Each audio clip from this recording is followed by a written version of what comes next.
Ayurvedic medical hospital एवं college के प्राचार्य प्रजापति त्रिपाठी यहाँ पे पहुँचे हुए थे और कई जगहों पे उन्होंने साबुन और मास्क का वितरण किया। कई जगहों से हमने आपको तस्वीर दिखाने का प्रयास भी किया कि सिवान के कई इलाकों में वो पहुँचे और जो महादलित बस्ती है, दलित बस्ती है या कुछ ऐसे लोग जिनके पास मास्क खरीदने के लिए पैसे नहीं हैं, वहाँ दिए गए और साबुन भी दिए गए ताकि वो लोग स्वच्छ रहें, हाथों को साफ़ सुथरे रखें और घर में भी साफ़ सुथरा रह करके डिस्टेंस बनाएं और इस लॉकडाउन का पालन करें ताकि कोरोना जैसी महामारी को भगाया जा सके। आप देख सकते हैं ये दयानंद आयुर्वेदिक मेडिकल कॉलेज एवं अस्पताल है जहाँ पे इस तरह का कार्य यहाँ भी इनके द्वारा किया गया और कई इलाके में भी ये गए और वहाँ पर इस तरह का सोशल डिस्टेंस बनाते हुए कार्य किया गया। हालांकि इनके साथ बीजेपी के जिलाध्यक्ष जो संजय पांडे ये भी उस समय मौजूद थे जहाँ वितरण किया गया। इनसे बात करेंगे कि आज डॉक्टर प्रजापति त्रिपाठी के द्वारा कई जगहों पे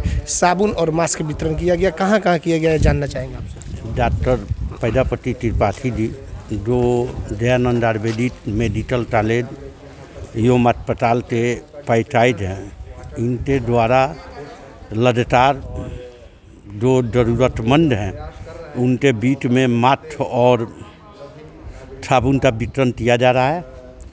आज हमको भी सौभाग्य मिला कि इनके साथ इस कार्यक्रम में मैं शामिल रहा।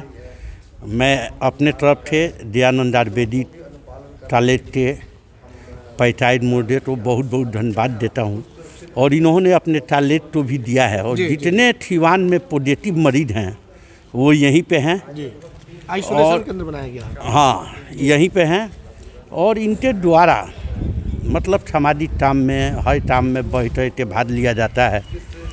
आज इनके साथ मुझे भी मौका मिला, इसके लिए मैं आभारी हूँ। किन किन इलाकों में आप लोग गए जहाँ पे साबुन और मास्क बांटे गए और क्या कुछ वहाँ पे जागरूक करने के लिए बातें बताई गई? जागरूक होने के लिए बताया गया कि भाई आप लोग मास्क लगाइए, बार बार साबुन से हाथ धोइए और दूरी बनाते रहिए। और मतलब छोटे छोटे जो बच्चे हैं उनको समझ में नहीं आ रहा है तो कम से कम उनको समझाइए कि वो एक बार मजमा न ल जाएँ, एक बार कहीं भीड़ भाड़ न ल जाएँ, वो जहाँ भी रहें मतलब एकदम अच्छी तरीक़ा से रहें और इसमें मदद करें।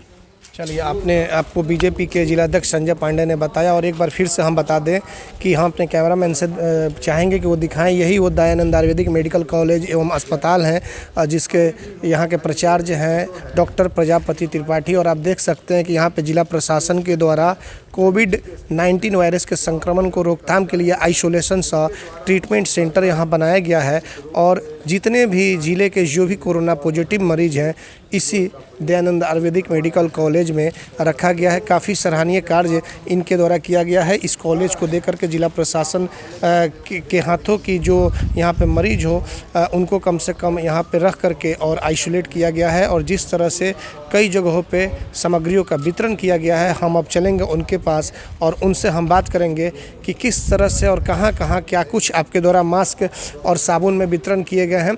तो बस अब हम बात करेंगे डॉक्टर प्रजापति जो त्रिपाठी दयानंद आयुर्वेदिक मेडिकल कॉलेज के जो ये प्राचार्य हैं उनसे कि सर क्या कुछ वितरण किए गए और कहाँ आप लोग गए हुए थे? आज तो हम लोगों ने एक दो दलित बस्ती को चुना था और वहाँ अभी डीएवी कॉलेज के पीछे जो ये मोहल्ला है हम लोगों का अम्बेडकर नगर में ही हम लोगों ने मास्क और साबुन का वितरण किया। जहां आवश्यकता थी, जहां लोगों को नहीं मिल पा रहा है वहां हम लोग इसको चिन्हित करते हैं और चिन्हित करके यह कार्यक्रम हम लोगों का बराबर चलेगा। आज हमारे डीडीसी साहब से बात हुई थी, फिर मैंने डीएम साहब को भी कहा कि मैं ऐसा कर रहा हूं, तो उन्होंने केवल यह कहा कि बस नियम का पालन होना चाहिए, सोशल डिस्टेंसिंग बना के रखना चाहिए। और इस क्रम में मैं आपको बता दूं कि ये दयानंद आयुर्वेदिक मेडिकल कॉलेज का हॉस्पिटल हमारा है और मैं इनवाइट किया था माननीय समाहर्ता महोदय को, एसडीओ साहब को और डीडीसी साहब को हमने इनवाइट किया कि आकर के आप हमारा अस्पताल देखें। और मैं समझता हूं कि क्वारंटाइन सेंटर के लिए या आइसोलेशन सेंटर के लिए ये उपयुक्त है। और सभी लोग आए, देखे, काफ़ी प्रसन्न हुए। उसी दिन रात में एक मरीज कोरोना का एक पॉजिटिव मरीज आया था, जिसके द्वारा बहुत से लोगों को पॉजिटिव हुआ, संक्रमण हुआ। एक ही घर के कई लोग थे। अभी वर्तमान में हमारे यहाँ 17 मरीज हैं, 17 मरीज हैं और जिनका एक बार टेस्ट हो चुका है। बहुत लोगों का नेगेटिव भी आ गया है और फिर दोबारा जब उनका टेस्ट होगा और नेगेटिव जब आएगा तो फिर उन्हें क्वारंटाइन सेंटर में भेज दिया जाएगा। अभी 3-4 रोगियों को आज जिनका 2 बार टेस्ट हुआ था और उन्हें क्वारंटाइन सेंटर में भेज दिया गया है। इस कार्य में मैं अपने प्रशासन के पदाधिकारियों को, विशेष करके अपने डीएम साहब को, एसडीओ साहब को, डीडीसी साहब को, और यहाँ जो 8-8 घंटे की ड्यूटी हमारी पुलिस की टीम कर रही है, मजिस्ट्रेट कर रहे हैं, और आयुष चिकित्सक, आप यह जान लें कि आयुष चिकित्सक ही यहाँ 12-12 घंटा की ड्यूटी कर रहे हैं। और उनके साथ साथ हमारे महाविद्यालय के अस्पताल के भी कर्मचारी हैं, मेडिकल अफसर हैं, नर्सेज हैं, स्वीपर हैं। मैं इनको बहुत बहुत धन्यवाद देता हूँ कि इस आपदा की स्थिति में वो सेवा करने के लिए तत्पर हैं। और हम लोगों का योगदान, आज भी मैंने डीएम साहब से कहा है कि हम लोग बराबर आपके साथ हैं, आप जहां कभी भी हम लोग को खोजें, हम लोग तत्पर हैं। सर, एक चीज़ है कि मास्क और साबुन का वितरण किया गया, जागरूक करने के लिए क्या कुछ आप उपाय बताएं और क्या चैनल के माध्यम से आप संदेश देंगे? बिल्कुल बिल्कुल। अभी कल हम लोगों ने माननीय प्रधानमंत्री जी का जो भाषण सुना, उसके पूर्व से ही मैं बराबर यहाँ पर यहाँ के नागरिकों को, मोहल्ले में या सिवान जिला के वासियों को यह बराबर ही सलाह देता रहा हूँ कि अपने इम्यूनिटी पावर को बढ़ाने के लिए, रोग प्रतिरोधक क्षमता को बढ़ाने के लिए मात्र एक ही उपाय है आयुर्वेद में कि जो नियम है, सोशल डिस्टेंसिंग और साबुन से हाथ धोना, सैनिटाइज़र का प्रयोग करना, वो तो हमको करना ही है।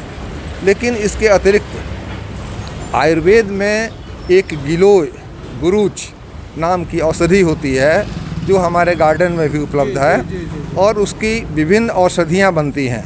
सनसमनी बटी है, गुड़ूची टैबलेट करके है, और यह जो दवा है वह बहुत ही कारगर है। आयुष मंत्रालय ने भी बाद में इस शायद निर्देश दिया कि इसका प्रयोग अवश्य किया जाए और सभी लोगों को इससे लाभ मिलेगा, लाभ मिल भी रहा है। और इसके अलावा हम यह कहना चाहेंगे कि गर्म पानी का प्रयोग सभी लोग बराबर करें और अपने जो प्रतिदिन चाय पीते हैं उस चाय में पीपल, मरीच और अदरक को डाल करके पिएं, और हर्रे का प्रयोग भी इसमें बहुत ही कारगर है। तो इस तरह से इन औषधियों के प्रयोग करने से हमें, अगर हम सोशल डिस्टेंसिंग और बचाव के जो अन्य उपाय हैं उसका पालन करते रहें, तो हमारी इम्यूनिटी पावर इतनी बढ़ जाएगी, इतनी बढ़ेगी कि हमें इस बीमारी से कोई भय नहीं रहेगा। तो मैं अभी भी अपने जो पीजी के स्टूडेंट्स हैं या यूजी के स्टूडेंट्स हैं उनको यह प्रतिदिन कहता हूँ, और वीडियो कॉन्फ्रेंसिंग के माध्यम से वे लोग अपने अपने मोहल्लों में जा कर के या जिला के अन्य लोगों को यह देते हैं एडवाइस कि आप इसका पालन करें, और यदि आवश्यकता पड़ेगी तो हम इन औषधियों को लोगों को उपलब्ध भी कराएंगे, ताकि सभी लोग सुरक्षित रहें, सभी लोग स्वस्थ रहें। और इन्हीं कामनाओं के साथ मैं एक बार पुनः अपने मजिस्ट्रेट को, पुलिस फोर्स को और जिला के अन्य पदाधिकारियों को और आप मीडिया के लोगों को भी मैं बहुत बहुत धन्यवाद देता हूं कि आप हर गली में, हर मोहल्ले में पहुंच करके और इस समाचार पत्र को फ्लैश करते हैं और लोगों को जागरूक करते हैं कि इससे बचाव का क्या हो सकता है उपाय, और आप धन्यवाद के पात्र हैं। तो आपने देखा कि किस तरह से डॉक्टर प्रजापति त्रिपाठी, जो दयानंद आयुर्वेदिक मेडिकल कॉलेज और हॉस्पिटल के प्राचार्य, उन्होंने कोरोना से संबंधित कई बातों को बताया, जानकारी भी दी।